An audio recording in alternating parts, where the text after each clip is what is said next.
And to figure out where our priorities are, you look at our budget, where we spend our money.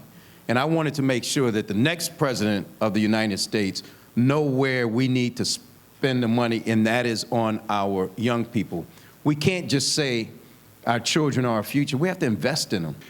A while ago, I introduced money that I wanted to spend $350 million a year for empowering youth to be able to avoid being caught in a neighborhood where there's a lot of crime, and avoid having an excuse to walk by the dealer and say, no, I'm not going to be a mule. I got something to do. I got to go do boom, boom, boom. And so getting operations like this set up around the country.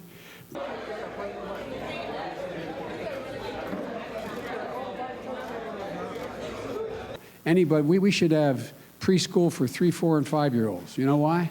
Studies show that anybody goes through those preschools, no matter what their background, no matter how poor, no matter single parent coming out of a family that has real troubles, guess what? They have a 45% better chance of going all the way through high school and going beyond high school and getting in no trouble along the way, because they learn what they know they can do.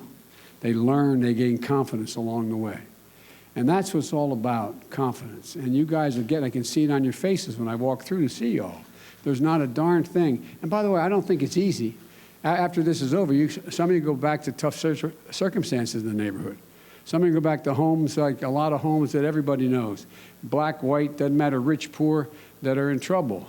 And so it's not easy, but it's a hard transition. But what you're going to do, as you break out, as you become successful, you're going to bring a lot of people along with you. And that's what Cedric and I, and if I'm President of the United States, I'm going to spend the bulk of my time making sure there's a path for everybody to make it, because your generation is the most capable generation in the history of the country. I'm Rihanna James. I didn't have the chance to finish high school because I had a kid at a young age, but now I am at YEP to better myself. My question for you is, what are your plans to help young women and men like me to succeed in getting a better education so that more young people can live a better life? Unless you have a really tight family that can take care of your child, it's hard to work and be able to pay for daycare.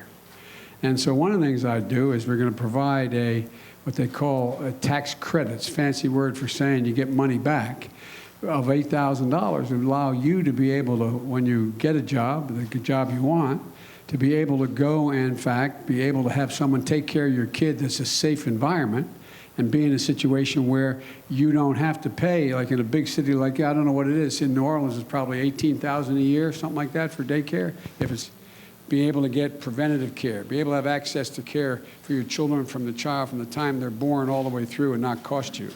There's a whole range of things, and we can afford these things.